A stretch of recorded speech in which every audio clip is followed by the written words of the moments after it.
Hold on. You're not going out like that, are you? My panda my choice, Mom. Turning Red, a movie so few people cared about that even its alleged controversy may have been fake. See, the feminist narrative is that women are oppressed even when they're not, and the fact that this movie garnered no exceptional amount of attention, in spite of how controversial its feminist writers were hoping it would be, may have caused Disney to pull the strings necessary to stir up a bit of inflation surrounding this movie. And as bizarre as that may sound, considering we're talking about Disney globalists here, I'd call that standard procedure, but that's neither here nor there. Once again, the responsibility of global enlightenment has fallen into the hands of feminism. And in classic feminist fashion, they made a documentary about it. We definitely embraced her chunky cake. Let's get started.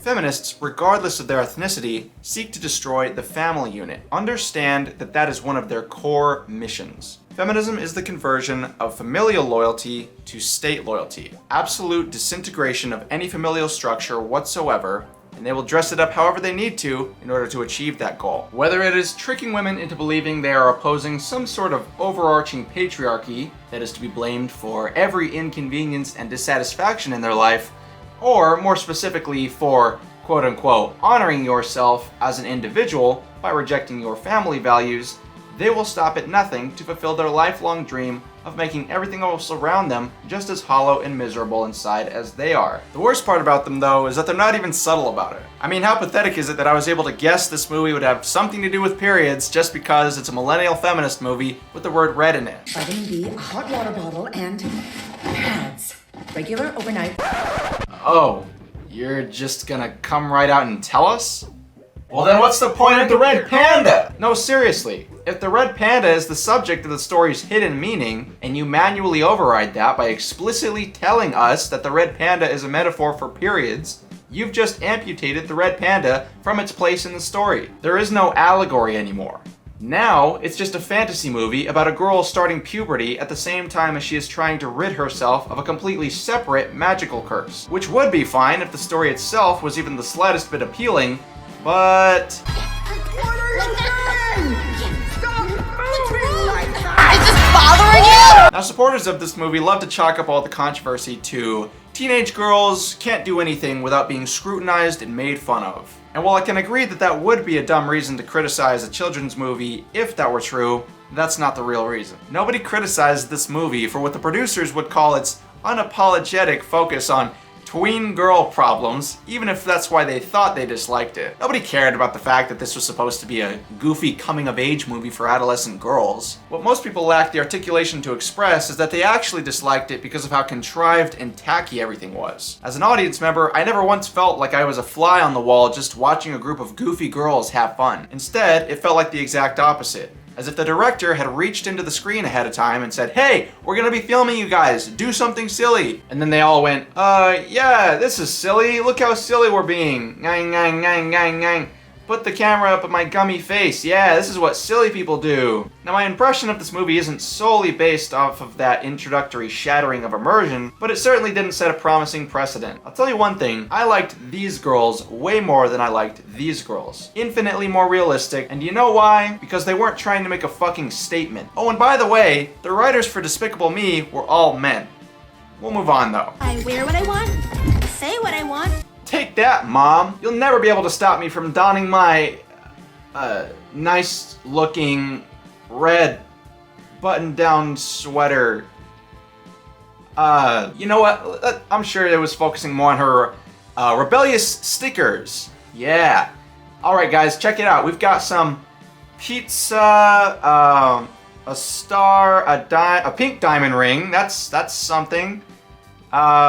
What else we got? Unicorn, peace sign, whale. Pie love. Reading. What a maverick. This cartoon cat even looks a little Asian. If anything, I would call this a stereotype. Not to mention all of those stickers, that case, her backpack, and every other article of clothing on her was probably made in China. So I'd say her parents have nothing to worry about. We've got quite the patriotic little rebel on our hands. But that's all beside the point. Did you guys know a single Asian kid who showed up to school in a cheongsam? Of course not, but is it because they were all turning into devious little rule breakers and dishonoring their parents by wearing regular clothes? Also no, but if there's anything feminists are good at, it's over-exaggerating their fabricated problems for the sake of making a point. And they don't see anything wrong with it. In their mind, the license to bullshit is almost owed to them for the sake of what they view as reparation for years of oppression. I need all of you watching this to understand that in the writer's female minds, there is not a story to be told, only a message to be broadcasted, and various amateurish ways in which they try to hide the underlying message, thinking that this makes them look smart or quirky or clever, when really it just makes them arrogant and stupid. One thing I've noticed about women that dissecting this movie really reinforced in my mind is that they seem to be incapable of teaching a lesson through any other means than direct transmission. Now obviously men have their share of blunders, and I certainly wouldn't enjoy a movie just because it was written by a man, but in general, I've noticed men tend to write stories for the love of the creative process, and any lessons or underlying meanings are worked out at the same time as the actual story is being developed. Women, on the other hand, seem to operate in the reverse. There is a political or social agenda at the core of the narrative, and the fantastical elements of the story are constructed around the propaganda to disguise it. This is similar to H.H. Holmes's Murder Castle, that he constructed for the express purpose of enabling his serial killing. What on the outside appeared to be a normal hotel was in fact a booby-trapped murder house in which guests would meet their demise in various ways, only for Holmes to come up and collect their bodies after the fact. The bodies being collected in the case of propagandistic media, however, are your unassuming minds when you decide to ignore your gut feeling and allow the story's booby traps to string you to your doom, chipping away at your beliefs completely under the radar. Many supporters of the movie compare Period Panda to the likes of Pixar's classics, but how many other Pixar films started with the characters breaking the fourth wall by shaking their quirkiness in your face while they monologued about how quirky they thought they were? And ever since I turned 13, I've been doing my own thing, making my own moves, 24/7, 365. Oh, about that hustle, am I right? Obviously not, considering you're doing your homework on the bus to school. I accept and embrace all labels. Do you accept shill as well? May I remind you what real men look like? Not that I personally care or anything, but just as I mentioned in the Venom video with the placement of the doctors according to their ethnicity, the same technique is used in this magazine cover with the brown guy in front and the whites behind him. But Nuance, there's another brown person in the back. That doesn't matter so long as the first thing you see is the person they want you to see. Remember at the beginning when I said that the order in which characters appear implies their status within the hierarchy of the story? Unless otherwise specified, we are to assume the character's importance in the imaginary world based on the same principles we'd use to assume a person's importance in the real world. For example, where they stand in a lineup of doctors. I wanted also to bring this up. We are poor townies, remember? Ride or die! One of leftists, but more specifically women's favorite tools of deception is using an abundance of fake, oddly placed moments of positivity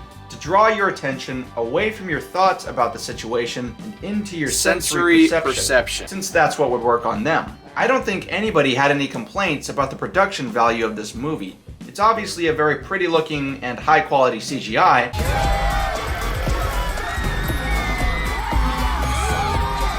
But if you allow yourself to give these slimy cunts the benefit of the doubt for no other reason than that they impressed you with their sparkles, then there is no hope for you. It's cleaning day! Hey, every day is cleaning day. She's so brainwashed.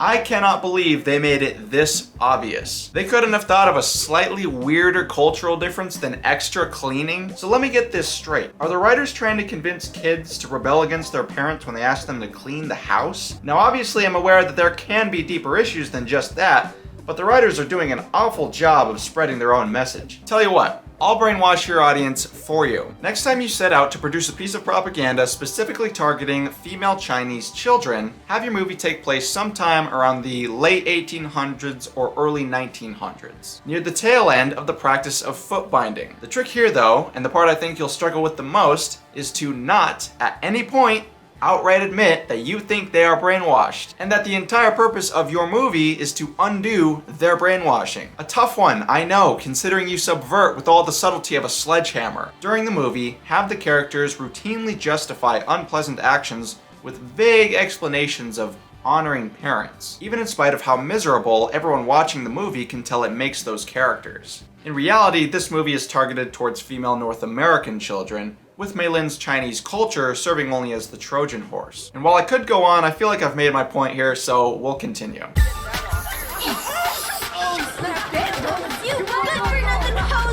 In most cases, it is white people who are portrayed as hooligans in the movies, committing crimes in broad fucking daylight just long enough for the audience to see before these prop characters are expelled from the screen, but not our minds. Listen also to the specific name she calls them. You good-for-nothing hoser! You good-for-nothing hosers. Not posers, hosers. And all it takes is a quick Google search to find out that hoser means uncultivated. And what do the left ceaselessly insist about white people? That they have no culture. And as if it wasn't obvious just how utterly premeditated the characters' ethnicities of these two complementary scenes were, a family of black people, interested in culturally enriching themselves, begin their tour of the temple immediately after we are shown a group of white people defacing it. I can only guess that this family of black people are all wearing cowboy hats as a pathetic attempt to avoid racially stereotyping them. I'd be willing to bet the feminist writers were having a hard time imagining them in anything other than something along these lines. If that wasn't the case, why not just put them in the same attire as the white family? And for those of you claiming it's not that deep, my answer to that is, yes, it actually is that deep. Characters are not formulated out of thin air. Decisions have to be made about what they will wear, which unveils the subconscious impressions the authors have about certain races. Moving on. Yeah. Come on, Dad's making dinner. Ooh. I'm not really one of those guys that insists upon women's confinement to the kitchen, but that one little line, when taken into consideration with the rest of the movie, is another piece of propaganda. And yes, the mother is shown making breakfast the day after because these little communists want to try to make sure every little arbitrary thing is equal. But again, this is only for the sake of appearances. The mom's cooking time is something you have to notice, while the dad's cooking time is highlighted and emphasized with its own section. This shot right here reminds me of a show with a very similar looking man on the cover, Way of the House Husband. This is a show I have not seen for obvious reasons. Nonetheless, it seems the folk over at Disney and Netflix are really driving home the idea of flipping gender roles in the Asian regions of the world. Speaking of trying to make sure every little arbitrary thing is equal, I can only imagine they must have been keeping some sort of racial tally marker for how many times each ethnicity showed up in the movie. Her math teacher's got an accent, we've got a Muslim security guard, black. It's just so painfully obvious how contrived every little detail in this movie is. And I'm guessing they specifically chose Toronto, which is heralded as one of the most racially diverse cities in the world, so that they could get away with it. Where did she get that from? Treating her own mother like that. Me? It's your mother. I'm not here. Ah, yes. The all too frequently ignored fact that feminists love to brush under the rug when explaining their deep-rooted resentment of men. It actually stems from their mother, but that's a topic for another time. I love it! I'll give you anything. Money, my kidney, my soul. Yeah! So the writer's not so subtle symbolism being that the red panda represents womanhood, and now these girls in their 13-year-old wisdom are selling Mei Lin's womanhood for cash. Wow, that's gotta be one of the best ideas I've ever heard. Wouldn't you rather hang with Dad? Let's get my flashcards. But I was Mathletes champ in grade 8, you know. Yeah, you go, girl. Who's got time for homemaking and bonding with your husband when you can vicariously relive your teenage years through your daughter? You're not like those other women who actually enjoy family life. You're independent. You don't need no man. He should be grateful that you even keep him around. Your mother and I were close once, but the red panda took that away. So, since we've already established that the red panda is code for puberty, but actually isn't the code anymore since these dimwits pulled that device out from the root, but actually is still the code for puberty because they're not aware of this fact, does that mean what the grandma is saying is that once puberty hit, Ming and her mother didn't get along anymore? And if so, Why does this seem to be such a universal trait between mothers and their children? I seem to recall the same thing happening back when we dissected Invincible, and his mother was resentful that he wasn't her obedient little pet anymore. And the lengths to which they're willing to stretch to maintain their emotional umbilical cord with the child past its maturity point. Initially, it's for the child, and she feeds into the child. But in this modern day, women maintain the emotional umbilical cord to sap from their children. This dysfunctional characteristic appears only to amplify with daughters. Would it really be so wrong to assume that women are only capable of handling children during their more simplistic, passive phases earlier in life? You know, that sounds kind of familiar. Why am I getting deja vu? And taking care of babies. Not taking care of children, taking care of babies. Because once babies turn into children, that's when the psychological development comes into place, which far exceeds the capabilities that women are able to provide for the child. But it's probably nothing. Right, party's over. Everyone go home. A Jamaican father and white mother. Why is it always Jamaican? I remember making a point about that in Venom too. But again, this is more contrived diversity. She is a good girl, and you've taken advantage of her. May, tell her.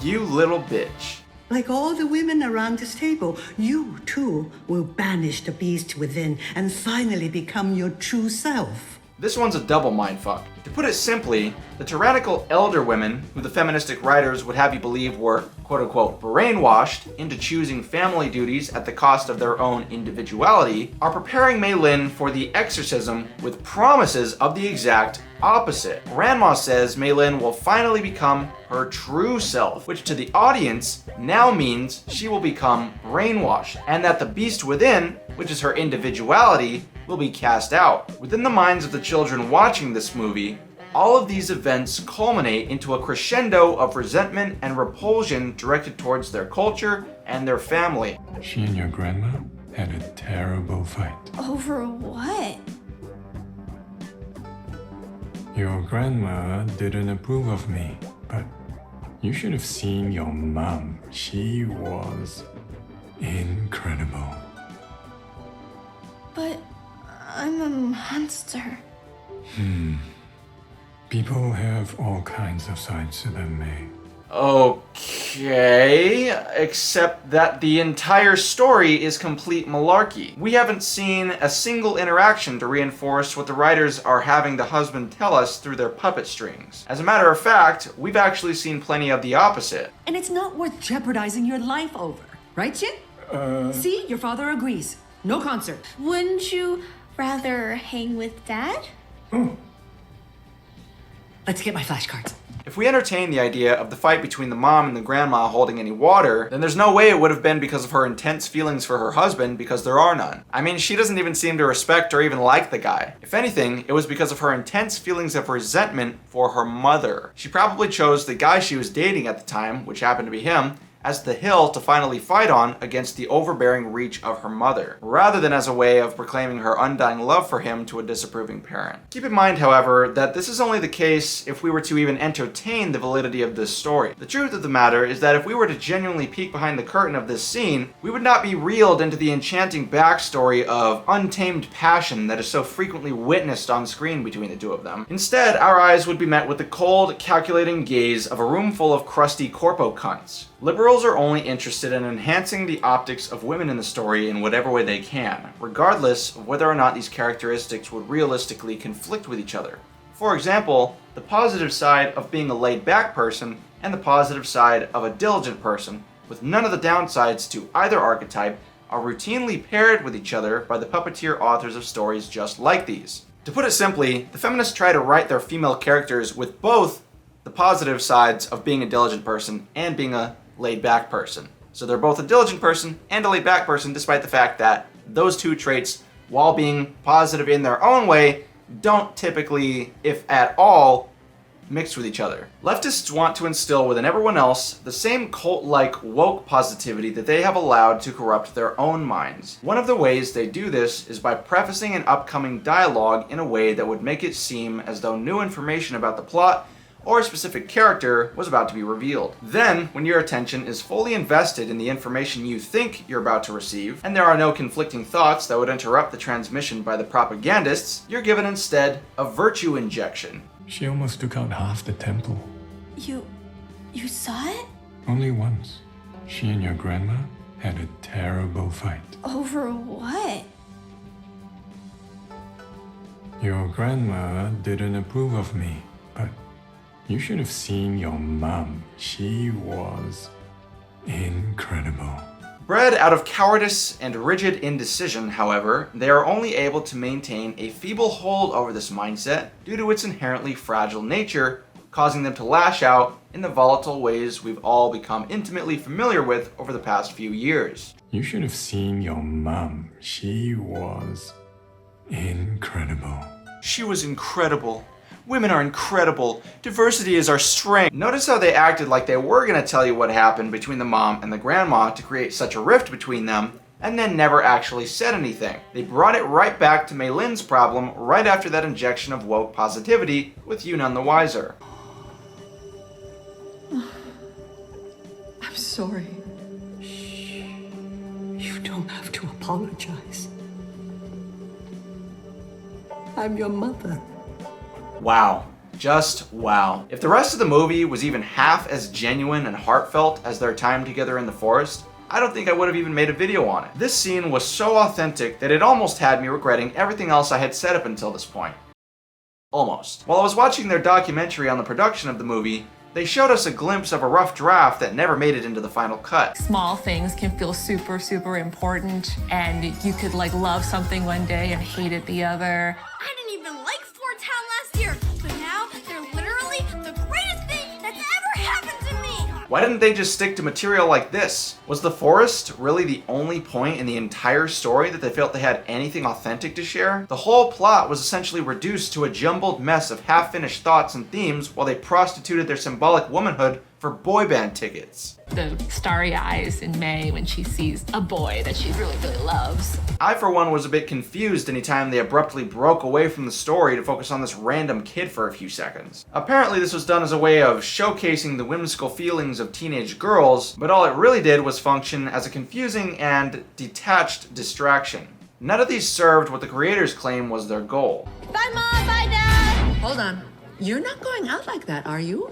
My panda, my choice, Mom. You know, I was really hoping I was done, but it seems we still have some work to do. My body, my choice is the obvious slogan they are parodying here in a last-ditch attempt to make sure this garbage fire of a movie didn't actually fucking help anybody. And honestly, my own feelings are hurt. Because of that one genuine section, I was actually willing to believe that they were just misguided. Extremely misguided, but not solely intent on sowing seeds of division and communism. I was mistaken. After a bit of research, I think a large part of what went wrong can be summed up using the words of Disney's own article. Too many personal touches. Too much time wasted overthinking details that weren't relevant to the message they claimed they were aiming for. They're totally solitary. They don't really communicate with one another. They're kind of like, teenagers. Oh, that must be why May acts the exact opposite the whole movie. Like red pandas are very attached to their moms.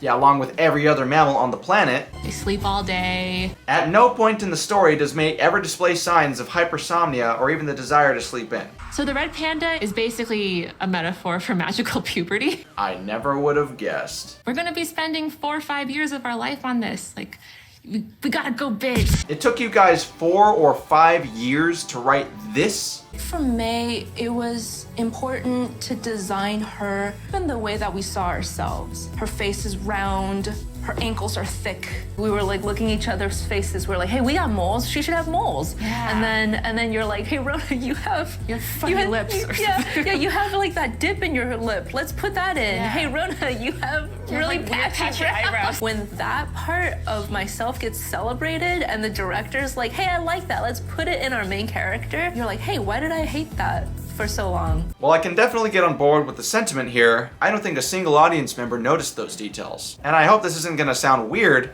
but it's a Pixar animation character. It's gonna look cute no matter what kind of insignificant appearance changes you make to it. These people figured out how to make insects look cute, for crying out loud. That's all beside the point anyway. A cartoon is hardly the medium to use to express your appearance insecurities due to the exaggerated features inherent to all characters in the show. And it's not as though any extra effort was invested to emphasize the appearance differences between the characters. So at the end of all their artistic justifications, I'm left only with the impression that these writers are devoid of any and all self-awareness. Unsurprisingly, the top critics mostly seem to enjoy every second of it. It's excellent entertainment for adults too. What the hell kind of entertainment have you been watching? Who doesn't enjoy an exquisitely manipulated cry? Reading that sentence felt like watching you masturbate to yourself. It happened very organically. They were really smart thinkers and risk takers. I think we can all learn something from them. You people are so disingenuous and patronizing, it makes me want to throw up. I think I'm just about done here. My only question now is, if their pandas are the representation of their periods, does sealing them off represent going into menopause?